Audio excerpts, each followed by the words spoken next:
So if you would bow your heads. In the name of the Father, Son, Holy Spirit, amen. Our Father, who art in heaven, hallowed be thy name. Thy kingdom come, thy will be done, on earth as it is in heaven. Give us this day our daily bread, and forgive us our trespasses, as we forgive those who trespass against us. And lead us not into temptation, but deliver us from evil. Amen. Thank you. Okay, so with us tonight, this will be a very brief introduction. They are going to tell you all about who they are and why they're here.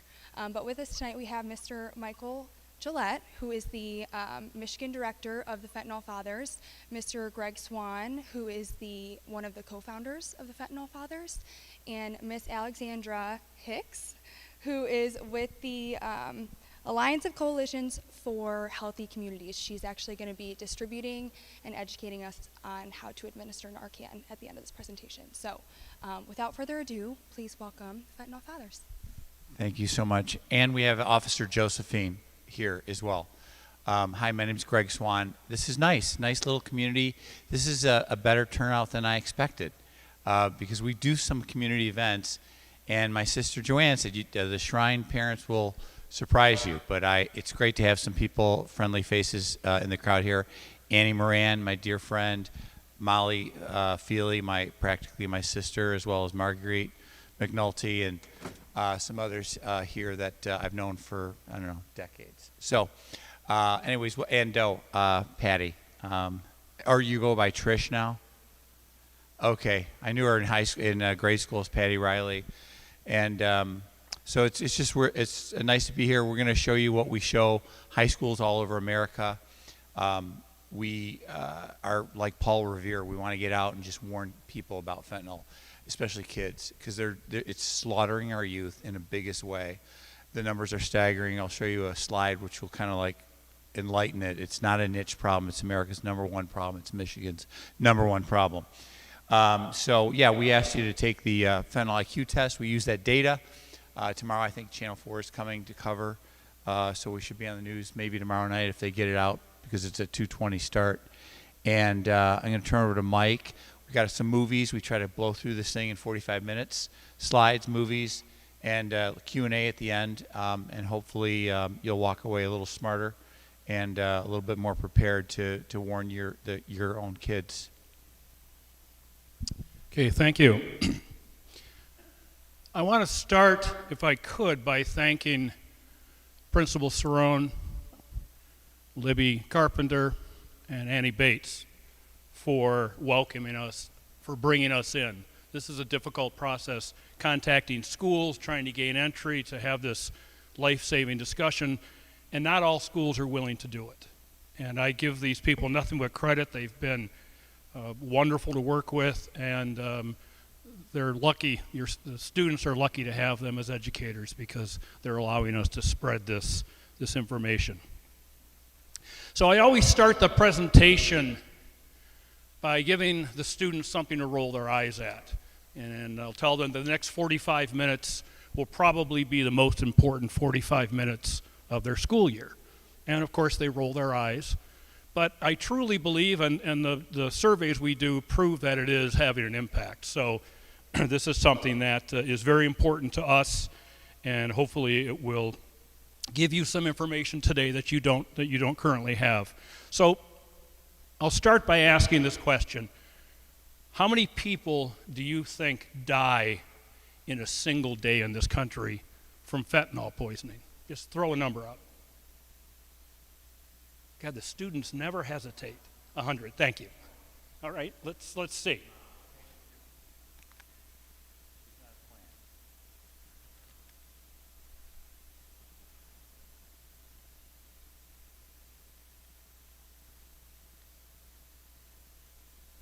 Technology always kills us, or it could be user error.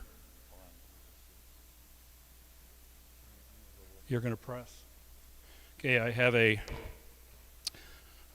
human remote here. So 100, somebody threw the number out 100. Let's see. This, and again, this is every day.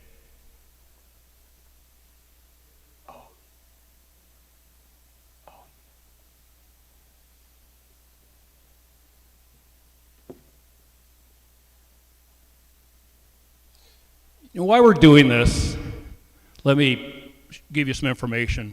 I'll jump ahead a slide here. Fentanyl Fathers, we are a Michigan-based nonprofit. We are a group of bereaved parents. Everybody in this group has lost one child to fentanyl poisoning. We have a parent that lost both their boys on the same day when they were celebrating graduation. So this is something that is impacting everybody. We've done 100. Okay, we're good?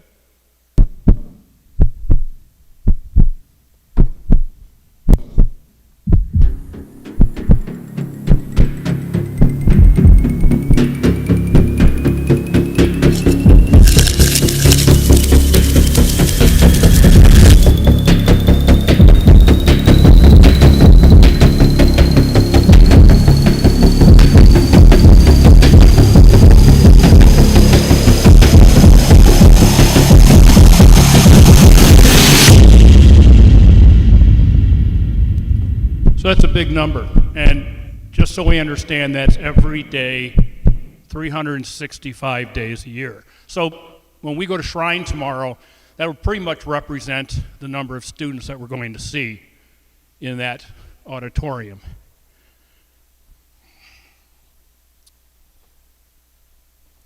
My name is Michael Gillette, and on January 27th, 2022, my wife and I found my oldest son, Brian, dead on his bedroom floor. He died from fentanyl poisoning. This is not unique to my family. It's not unique to Greg's family. It's not unique to my dear friends who are here for my grief group. We lose 100,000 people every year to fentanyl poisoning. And the age group 14 to 18, the students we're going to be talking to tomorrow, they are the fastest growing group of people being impacted by this drug. So I always tell the students that this is not something that you will not see in your life. You will be in situations where you will be tempted, and we just don't want you to make that wrong decision. So I've talked to many grieving parents, and we all agree on one thing, and that's that awareness is our number one weapon, period. That is our number one weapon. I know a whole lot about fentanyl today. I know how they package it. I know how they fool you into thinking it's the real thing. I know how it kills you. And I know the impact that it has on families across this country. So, as students, I take this seriously. I take this presentation seriously. I tell the students that this is something I want you to take in today. This is something I want you to carry with you. So pay very close attention during this presentation. Oh. I already told you who we are, and I'll tell you why we do this. Obviously, I lost my son. And this has become my mission because of this. This is what I do to honor my son and to deal with the pain of losing him. But what I tell the students is I'm doing this for you. I don't know who you are. I don't know what your ambitions are, but I know you have great hopes in life. And by spreading awareness, potentially we could stop you from making a mistake that will end your life. That's why we do this.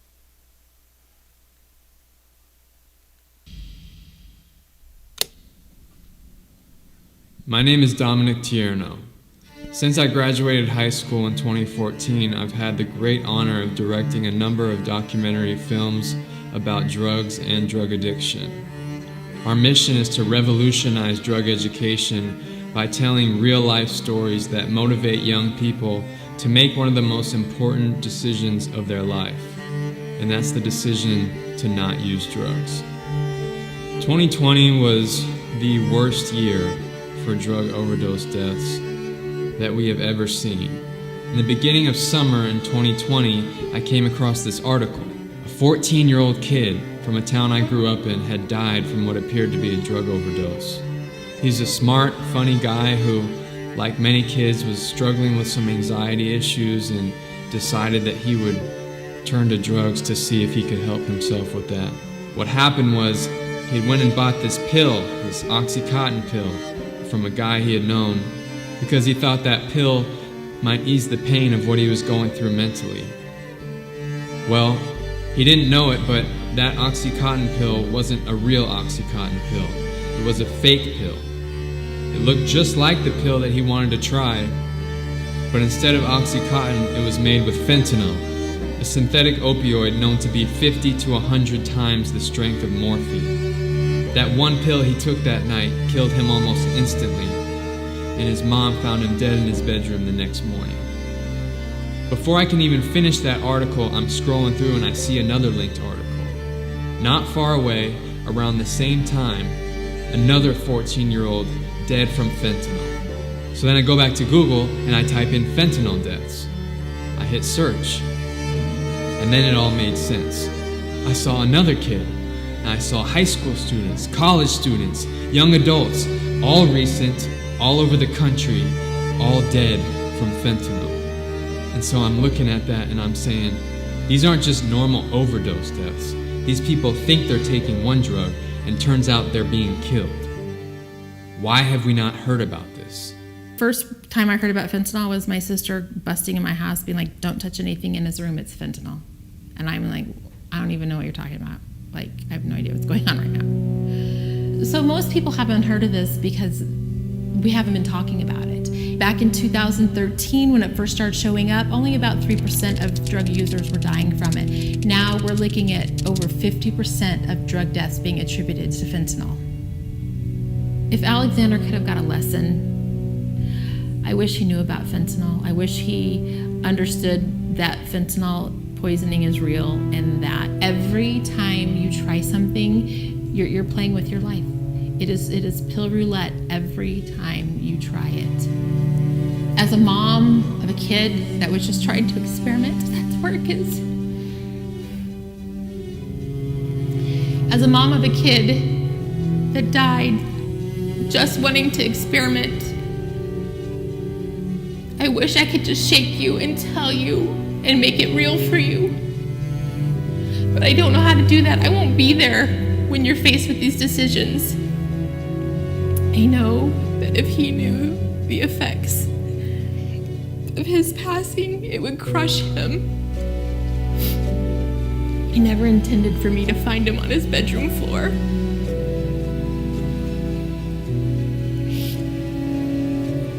He never intended for his dad to administer CPR, trying to save his life while we were waiting for the paramedics. Even his 12-year-old sister wanted to run in there and try to help do CPR, but I held her back. Alex didn't intend for me to see him wheeled away on a stretcher and put into an ambulance.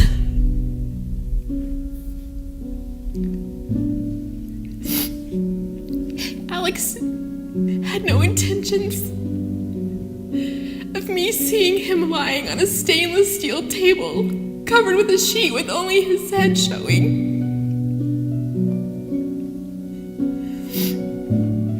Alex had no intentions of me knowing what it felt like to kiss his face for the last time.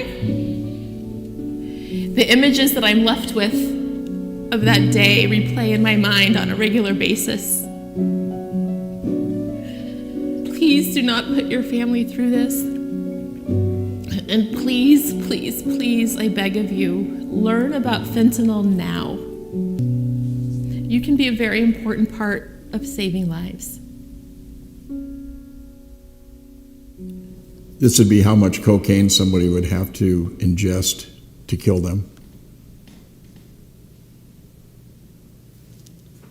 This is the approximate number of prescription pills one would have to ingest to kill them.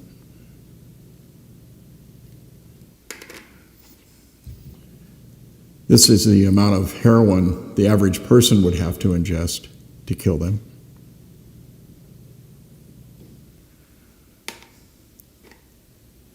Fentanyl.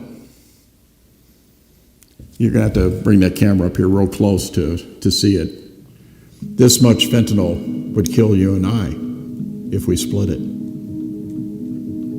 4 years ago, DEA in Arizona seized 0 fentanyl.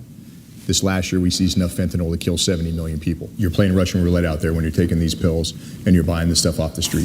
Social media has completely changed the landscape of the drug trade. Most people start by searching for what they think are prescription medications, and drug dealers respond saying that's what they have. But what you have to be careful about is what you're asking for and what you get can be 2 different things. And if you're buying this stuff from somebody online, their bottom line is they're just looking to make a quick buck. They don't have your best interest in mind. They'll tell you whatever you want to hear. Unless you're getting these drugs from your doctor or a licensed pharmacy in a bottle that has your name on it, you may as well assume these drugs are fake. You're not getting the real thing. Fentanyl is literally taken over the drug market. It's in everything. It's in meth, it's in cocaine. Obviously, the counterfeit pills that are out there, we're starting to see it showing up now in marijuana. The people who make this stuff, who are putting the fentanyl in everything, they have one goal: to get you hooked. Fentanyl is highly, highly addictive. They're going to trick you into thinking you're getting something you're not, to take you down that rabbit hole, to get you hooked on fentanyl and have you become an addict.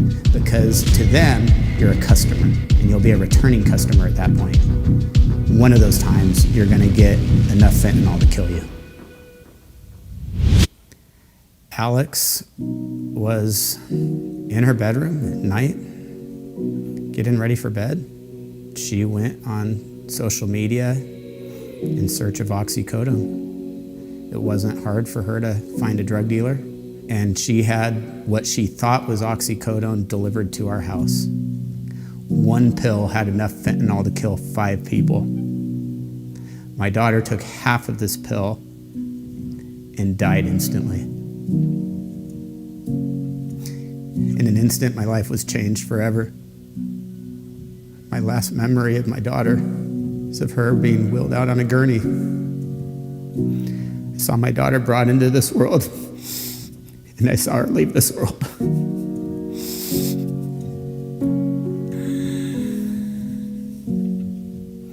I have 4 daughters and a beautiful wife. Every time we take a family picture, I don't see who's there, I see who's missing.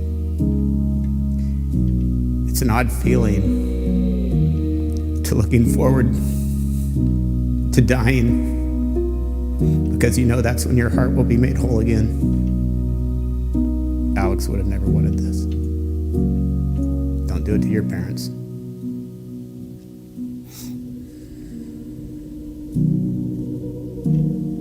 The end of the world at the palm of my hand. If you can't come with me, I'll understand.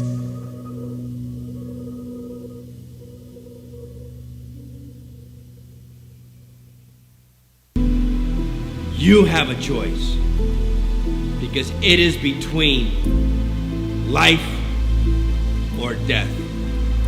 This is no joke. You can and will die. How do I know this? I can tell you that I've met thousands upon thousands upon thousands of parents nationwide. I wish somebody had sat me down and had this talk with me about what fentanyl does to people.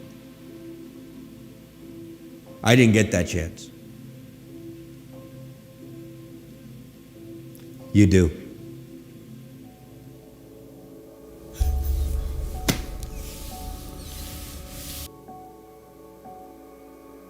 You know, there's always been one main problem with the films that we make, and it's the reason why we try to keep them as real and as relatable as possible.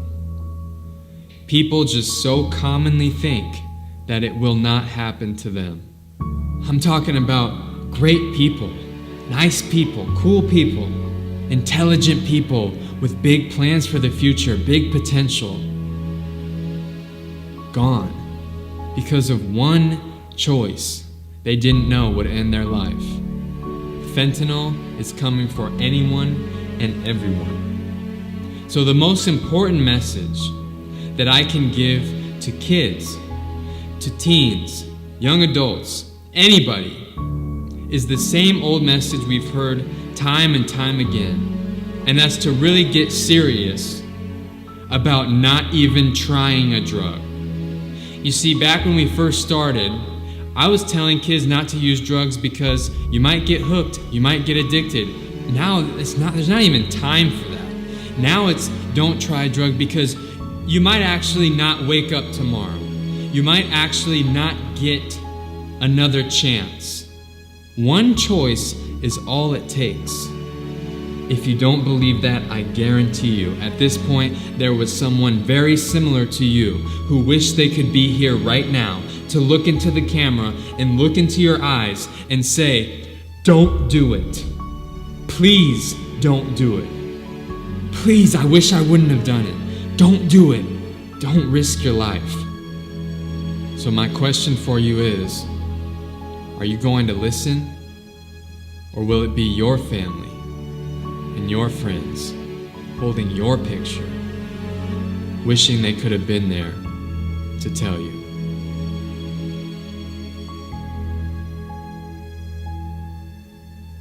This is my son, Alexander. He died at 14 years old from fentanyl poisoning. This is our daughter, Jessica. She was 29 years old when she was killed by fentanyl. This is my daughter, Alex. She was murdered at 20 years old by a drug dealer who sold her a counterfeit pill made of fentanyl. This is my son, Daniel Joseph Puerta Johnson, killed at the age of 16 by illicit fentanyl. This is my son.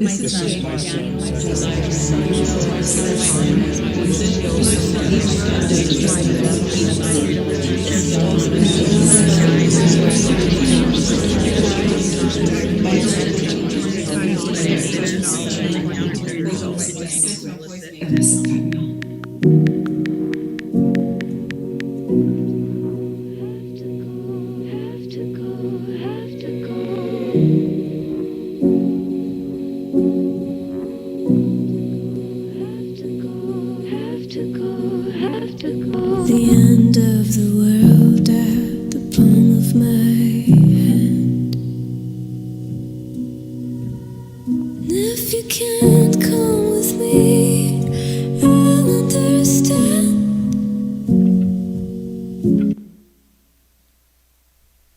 So this is my son, Drew. I just want to hug all the bereaved parents here. It's awful. God bless you guys. And Trish, won't forget about your son as well. Being a bereaved parent is tough. This is Drew. He died in 2013. There was not, they set up there, fentanyl poisoning was measured. It was only 3% of the deaths up there. We know on his death certificate he was intoxicated from methadone, and I don't think he accounted for the half-life on it.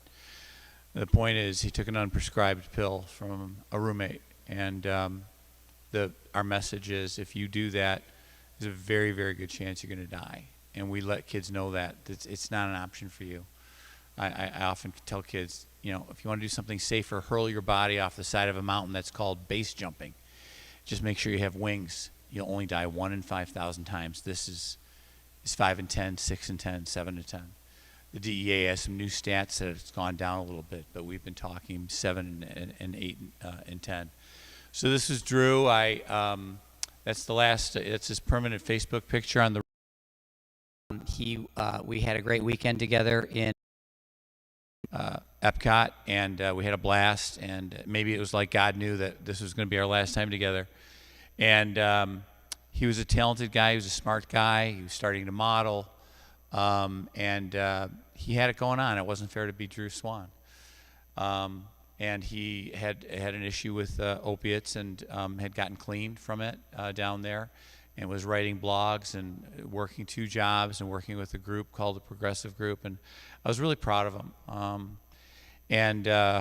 I hugged him goodbye at some crummy bus stop on February 4th, and I just had some premonition, something I wouldn't see him again. And I don't know what it was. I cried. I called my wife. I told her something really wrong. And I never did see him again. I got a call at 12:30 at night, second ring, and it was like my son Jack calling. And, he blurts into the phone, I'm coming. Sitting down. I'm like, no, I'm not sitting down. What's going on?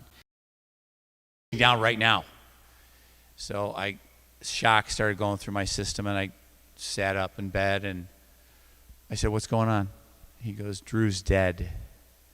And that blew my mind. I called my sister Jo, who fortunately was down in Florida, and she was by him. I go, I want you to see his body be taken out. And Jo, God bless her, went over and was there and brought his effects. One is his watch and some other things. And I was in the forest for a long time. I was a mess. Eventually, we got together and ran for Congress and advocated for fentanyl awareness. And my wife ran for it, and we got a $6 billion budget floated for the opioid epidemic. There's going to be another big campaign coming out by the president right now, and it's going to be make fentanyl awareness ubiquitous. But unless we go talk to kids, they don't get the message. Once we talk to kids, they are crystal clear. They're like, oh, yeah, there's a lot of ways to go out of this world. I'm not going out that way. They don't fall for that.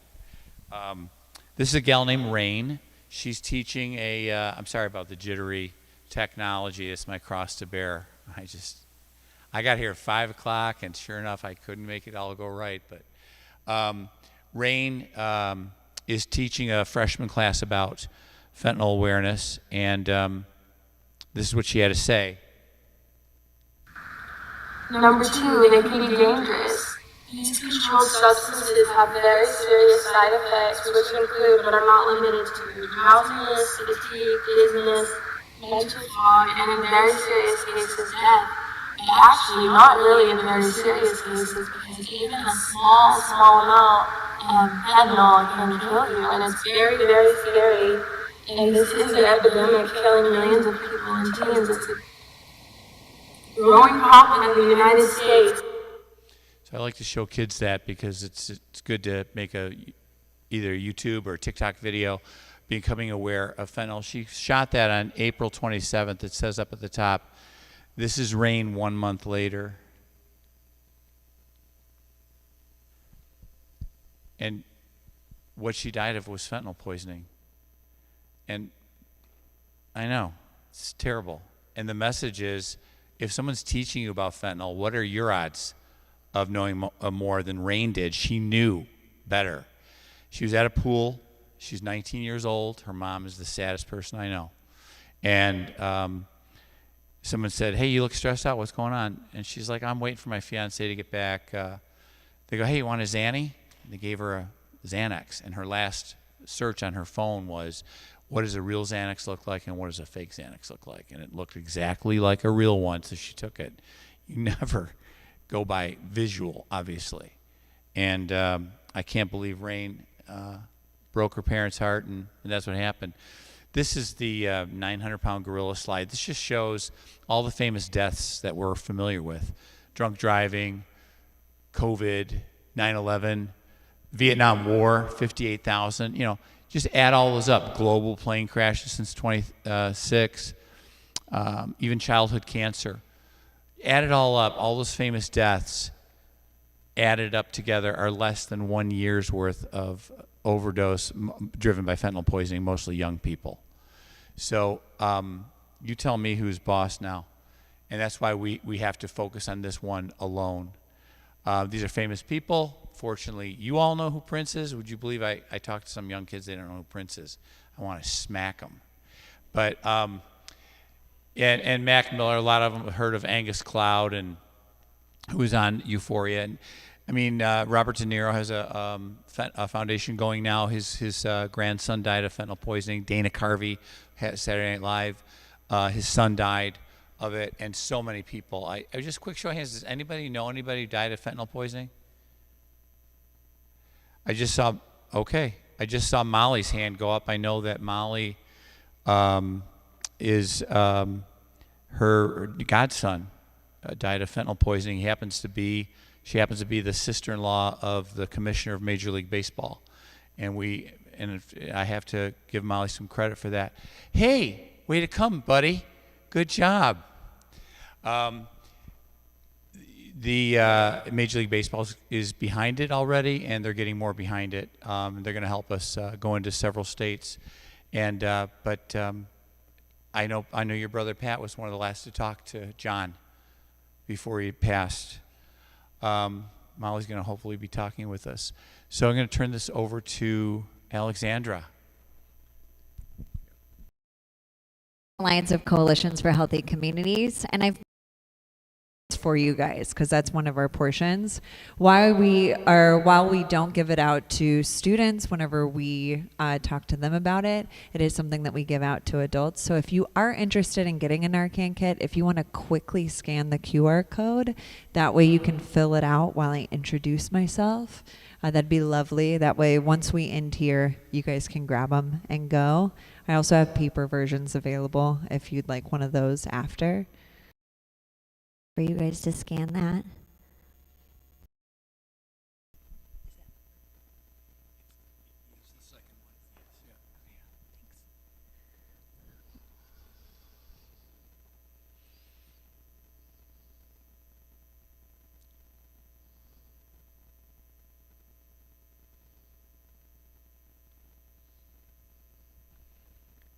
All right, anyone else? Perfect. While you're filling that out, I'll go ahead and tell you a little bit about the organization that I work for and our purpose and what we'll talk about during this portion. So I work for the Alliance of Coalitions for Healthy Communities. We're a nonprofit organization here in Oakland County. We partner with 21 different coalitions, including the Royal Oak Community Coalition, which I'll talk a little bit more about later, to provide wellness, mental health, substance abuse, information and education to our communities. Now, what we'll talk about during this part is a little bit of background information on what the opioid crisis looks like here in the U.S. We'll talk about the dangers of counterfeit pills, as well as the signs and symptoms of use, as well as overdose, and then also how to respond if this is something that you ever do encounter.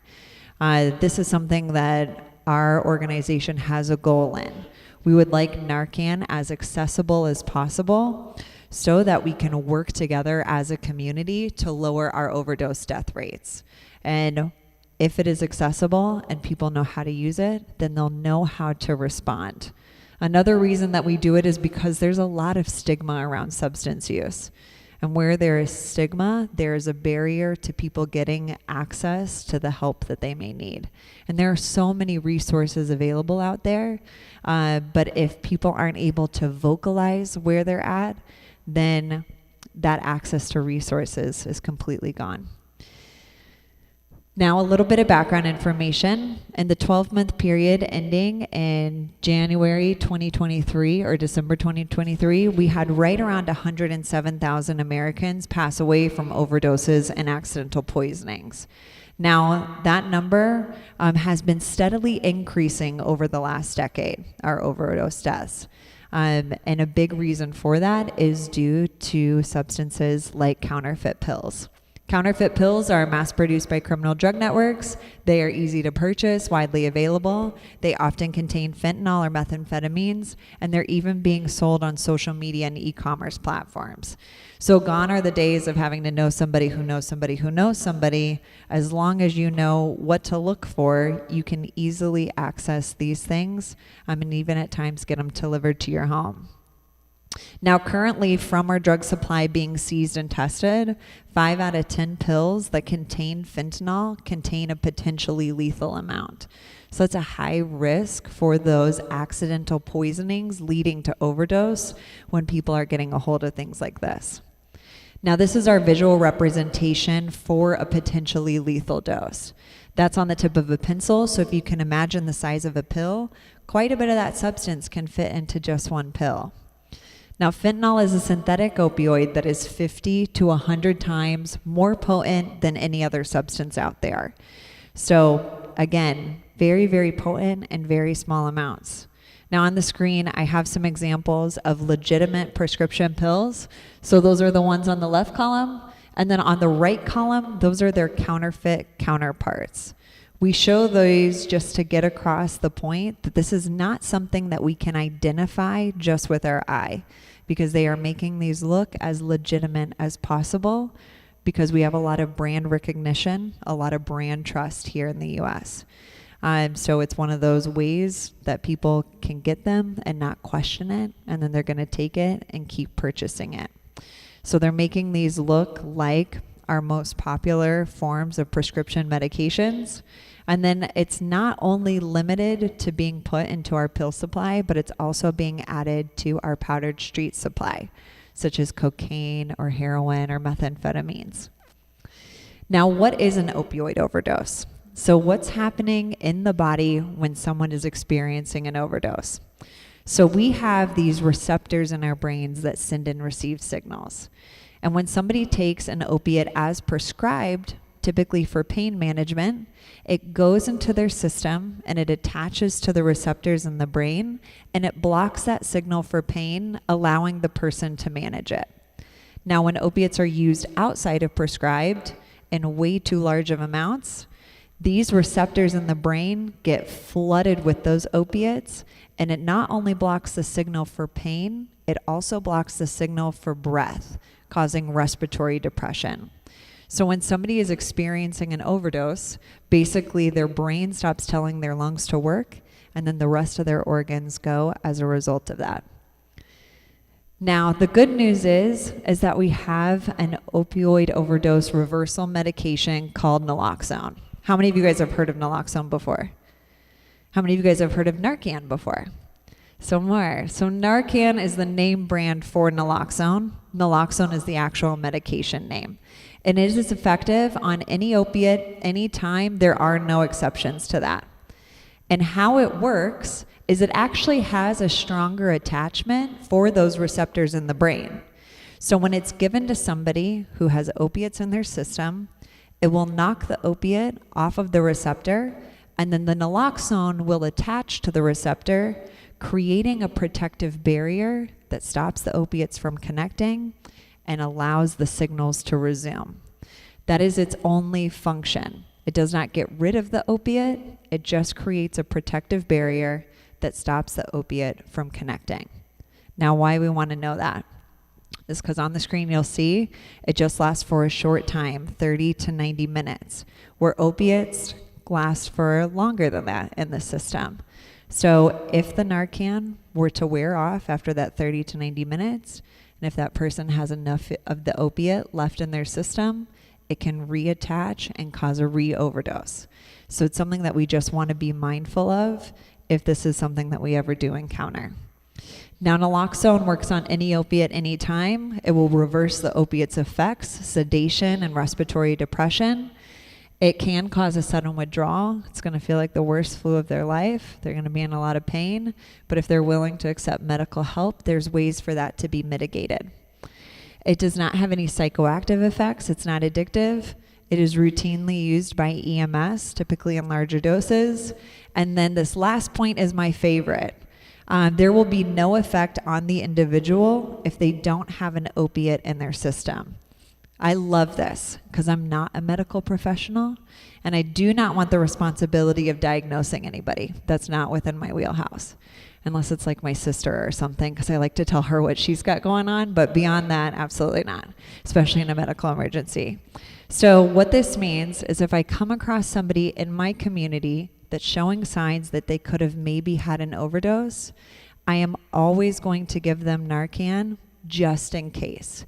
Because if there's not an opiate in their system, it won't have any effect at all. And if there is an opiate in their system, then it has the potential to save that person's life. So no losing in that. Now, signs and symptoms. First, we're going to talk through signs and symptoms of opioid use. Personally, I want to know these for a couple of reasons. One, I want to be able to recognize these so I can be on the lookout for overdose symptoms. But I also want to be able to recognize these so I can start having those open, honest, supportive conversations with the people in my life that might be showing up with them. So some of these are going to be, their pupils are going to get small, they're going to contract. They might have, they might be nodding out or have the inability to stay awake. You might notice changes in behavior, their speech may be slurred. These are all signs that somebody might have an opiate in their system. Now, a few of these can be explained away or be caused from other things. So the one that we're really going to focus on is the pinpoint pupils. So normal pupils react to light. If I go outside in bright light, my pupils are going to get really small. If I'm in a dark lit room, my pupils are going to expand and become dilated. If somebody is on an opiate, their pupils will become small and they will stay pretty pinpoint no matter the light exposure. So that's something that we can be on the lookout for to kind of recognize those signs if somebody either is recreationally using opiates or even just has too much in their system. I hear stories all the time about people accidentally taking too much of their medication or being double prescribed. This can also be signs of that as well. Now, the signs of an actual opioid overdose. So again, it causes respiratory depression. So they're going to have shallow breathing or difficulty breathing. They might have snoring or gurgling noises as a result of that. Eventually, they will stop breathing. They'll go limp. They'll start turning pale or blue. And then that's when we're going to take action. Now, I say this is when we're going to take action because this is our general community method of administration. If you are somebody conscious on the street and I try to come up to you and spray something up your nose, are you going to let me if you do not know who I am? Probably not. So sometimes we might have to wait until this point before we can take action. Now, if I'm in the car with grandma who just had a surgery and she starts exhibiting signs that she has too much of an opiate in her system, I'm not going to wait for her to go unconscious to take life-saving measures. I'm going to immediately give her Narcan as soon as I notice it. Same with my siblings or nieces or nephews if they were to get into something. Now, all of you guys, if you filled out your QR code, this is something that our organization provides is these Save a Life kits. They all have a CPR face shield, a pair of gloves, a reference card that talks about how to administer Narcan, as well as some of our community resources. So we have 5 steps in this, and we're going to kind of follow like a CPR type protocol. So the first thing that we're going to do is we're going to check for consciousness. We're going to shake and shout. You can say their name, you can yell loudly, you can shake them. If you want to go a little bit further, you can do a sternum rub where you take your knuckles, you rub on their sternum. If they're awake, they're probably going to respond to that. Once we know it's a medical emergency, we're going to then immediately call 911. Because while we suspect that it could be an overdose, again, we're not in the job of diagnosing. We're in the job of taking action. So we're going to call 911. A couple reasons for this is in each box of Narcan, there's 2 doses. Sometimes it takes more than that to revive somebody. So if more is needed, we want to make sure first responders are on the way. Also, how long does Narcan last in the system? 30 to 90 minutes. So we want to make sure there's that point of connection with medical professionals. Once we call 911, we're going to go ahead and get out our first dose of Narcan. It comes in a blister pack like this. Simply peel back the back, let it fall into your hand, being careful not to touch the middle plunger until you have it inserted. It's a nasal spray, so it's very easy to administer. You're simply going to insert it all the way into their nostril and then push the plunger once it's inserted. It's just a single dose, so after that it's an empty cartridge. Once we do that, we're going to check for breathing. If they're breathing, we'll put them on their side in the recovery position. If they are not breathing, we're going to immediately start CPR or giving rescue breaths. We have to wait about 2 minutes for Narcan to have an effect, so that's why we're going to provide CPR or rescue breaths to mitigate that lack of oxygen.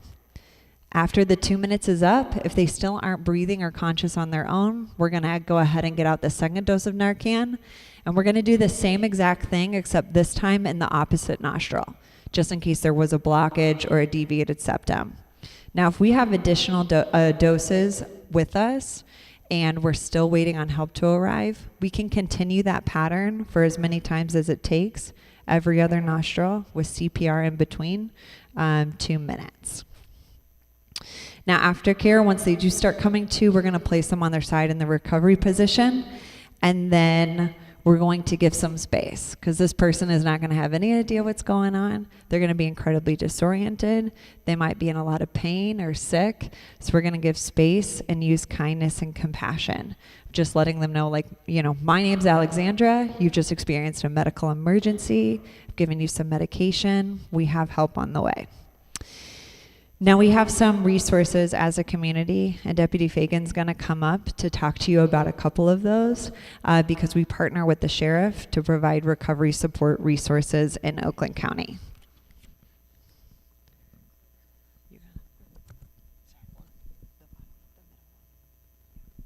Well, good evening. I'm really, I feel honored to be here. Deputy Fagan, I've been with the Sheriff's Office for 12 years. Prior to that, I policed in the city of Pontiac for 18. I stayed in the city of Pontiac until 2 years ago when the sheriff started this unit, and we are the crisis response unit. We deal with co-occurring mental health and substance use. We quickly found out that the best way to locate those individuals with co-occurring was, sadly to say, but come in on overdoses. We vet through all the calls in the county for alcohol, meth, cocaine, every type of substance that there is. We quickly found that the national model was to partner with peer navigators. And what that is, and that's the agency that Alexandra is associated with, are those individuals that are living in sobriety. My partner is 8 years clean from assortment of substance use. There's 3 deputies and there's 3 peer navigators. So we get to show up in person at the door and introduce ourselves, build a relationship, and try to help these folks into resources for substance as well as mental health. Part of why we got invited, I remember it was about 1.5 years ago, we were invited, and I hadn't met Michael yet, but Greg was presenting, and out of the blue, one of the kids in the audience had a question, and it was a law enforcement question, and so we were invited up on stage to answer questions for the young people, and since that time, most of these presentations we accompany because what we want to share with your youngsters and other youngsters are the Good Samaritan law. So what we were seeing is historically people were being frightened, whether adults, young people, they were being frightened by the overdose and would often leave that individual with no care or concern and leave, and they would die because they weren't receiving any type of assistance. So in 2016, the legislature here into effect the Good Samaritan law. And what I'm going to tell the children tomorrow and the adolescents is if you're there and someone has experienced a crisis, an overdose, and there's still drugs on scene and they're afraid, oh my goodness, they're going to get in trouble, I'm going to get in trouble, we really bring it home that there is no criminal ramification for calling for help. We're more concerned about individuals responding and saving lives, and so we just let them know if there's stuff on scene. What we'll do is we'll take it and we'll destroy it, but we're not gonna, nobody gets charged. You said the bottom one? Or you did it. Okay, so on the bottom, if you guys want to take a picture of this, what that does is it's a 24/7 rolling number. There's only 5 of us that man it, but eventually someone will pick it up, and it's usually the first person that is on the list for that week or that month. And what that'll do is it'll connect you to someone in our unit. They'll assess with you whether or not it's a crisis that we need to come out to immediately. I'll give you an example. I got a roll-in call. It was a mom. Her daughter was involved with substance, but on that night she had to be taken to the hospital for committal. The police were leaving. There was a co-responder, which is a social worker, and they gave them our phone number. So I was able to speak with mom, assure her daughter was safe at the hospital, met up with her at the hospital to meet her daughter the next morning. So that's the number. Is there any other slides, or is that it for me? That's it. I'll be in the back if you guys have any questions. All right, and then I just would like to touch on two things. One, we have the Save a Life stations in Oakland County, and you have a postcard in your bag about it. They all contain Narcan, testing strips, med disposal bags. So it's just a resource to provide low barrier access to our community to have overdose prevention supplies. And then, also, you guys in Royal Oak, you have the Royal Oak Community Coalition, who has access and information on all this kind of stuff, and Melissa Morris heads it up, and she'll be hanging around at the end if you guys have any questions for that as well.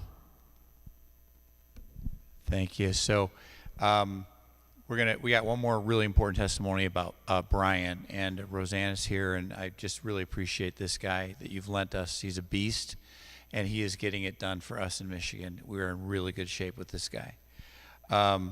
So this is a group that we give all the students. It's called SAFE, and it's called Students Advocating Fentanyl Education. Your reason for joining SAFE may be sitting next to you right now. So if you're interested in helping us spread awareness, please DM us on Instagram or scan this QR code so that we can keep our generation safe. That girl got a half ride to Michigan.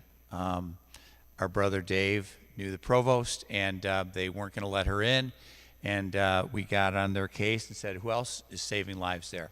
So we tell kids, join up for SAFE, and they advocate in their school, and they have meetings about it. And it's really important for students advocating with students.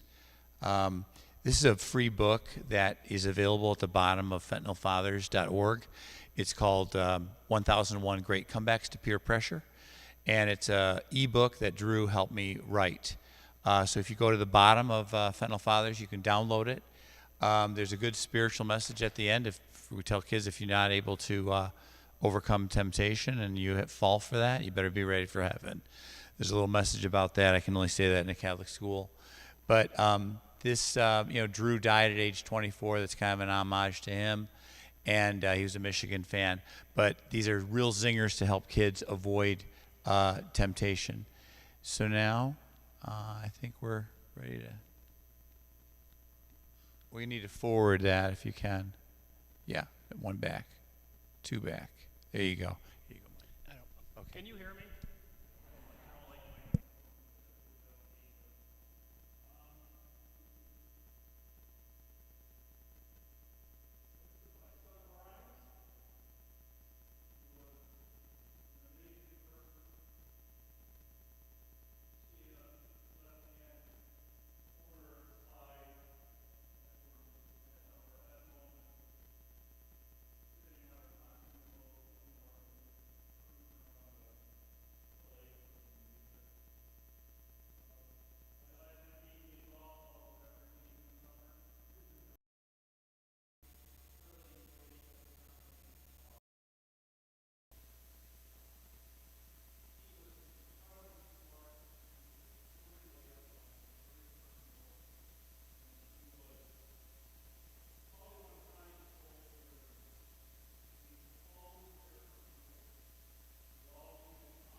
And we end every presentation by asking kids to say this with us. I say, I'll never try, and then I ask them to say that, and I'll never die.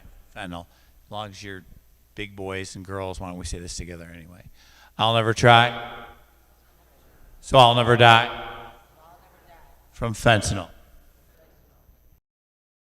Say to Roseanne and Mike and Brian, family, many, many kids who were slated for death are alive today that would be dead. And it's because of your sacrifice and your willingness to share your story. That's Mike's email address if anybody wants to refer us to any other high schools. We'd love to open up any schools. It's hard to get into schools. In the age of school, security, it is not easy. But we've broken the code, and Mike has set records opening schools for us. We're in several states. So questions, yes? So for us to tell family and friends tomorrow's presentation, is it 2:30? It's at 2:20 at the school, and you need to call over to the principal to get permission to go into that. But yeah, it's at 2:20 at the school, and it's going to be covered. Also, I just wanted to point out, this is how Narcan is. This is your training. This is the squirt. It's that easy. Shove it in their nose, you're done. It's not CPR. It's unloaded into the nose. So you should know where Narcan is. Most kids in schools do not know where it is. Had Drew's friend with him recognized his overdose, wish he was overdosing right in front of him, he might be alive today. Yes?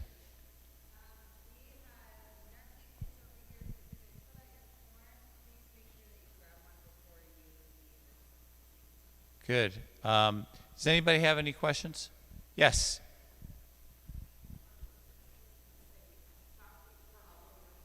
Thank you.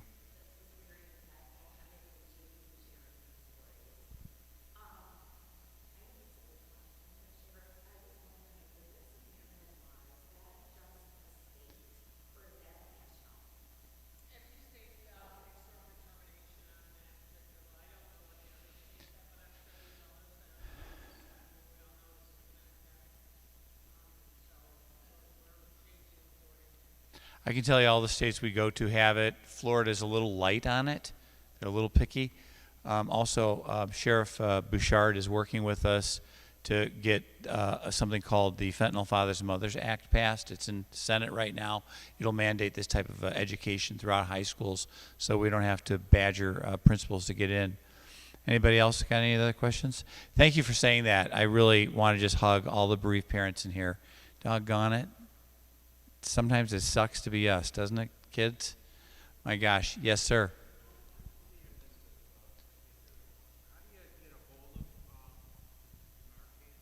So Narcan is, it's $45 if you buy it at CVS, but it's free if you know Alexandra. Any other direct answer? How to get a hold of Narcan? It's a typical asked question. Thanks for asking that. Hoot McInerney's son right there. Yeah.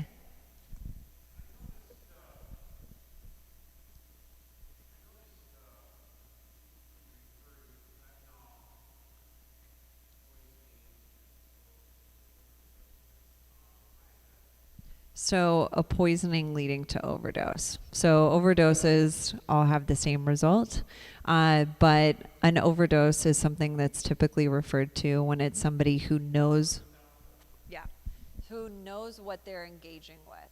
So they know what they're taking, they have that awareness, but they accidentally take too much. That would be a traditional overdose. An accidental poisoning leading to overdose is when somebody takes a substance, but they actually have no idea that something else is laced into it, and they do not have the awareness of what's actually causing their overdose leading to death. So that's why we differentiate with our language a little bit.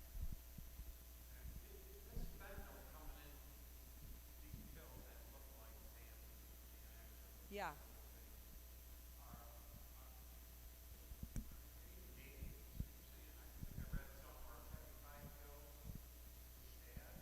So this.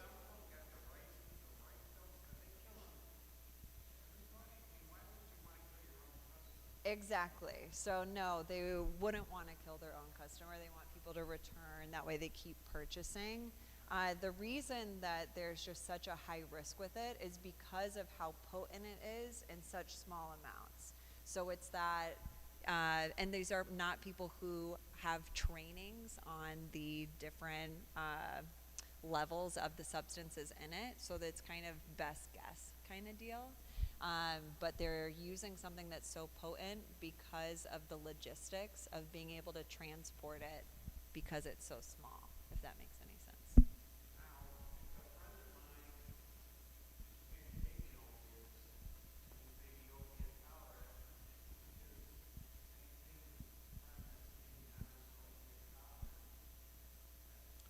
Then there's a risk with it.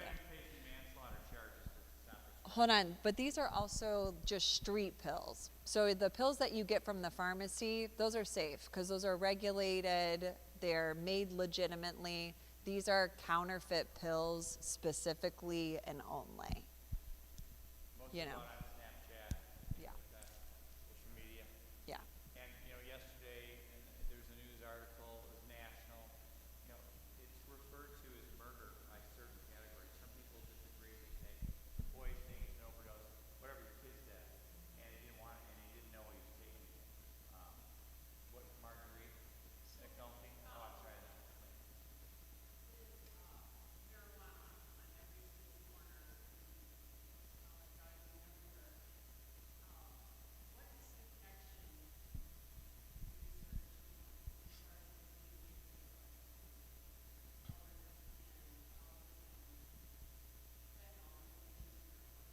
Well, you got people up here on stage who disagree about that, but I'm going to give you one opinion right here.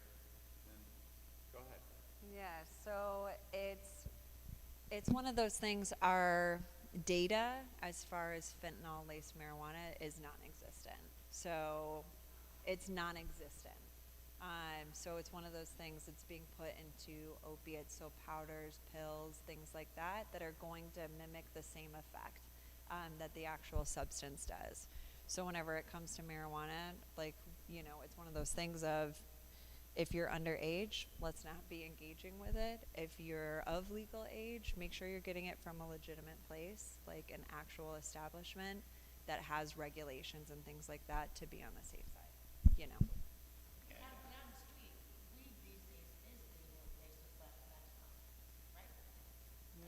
The data does not support that, no.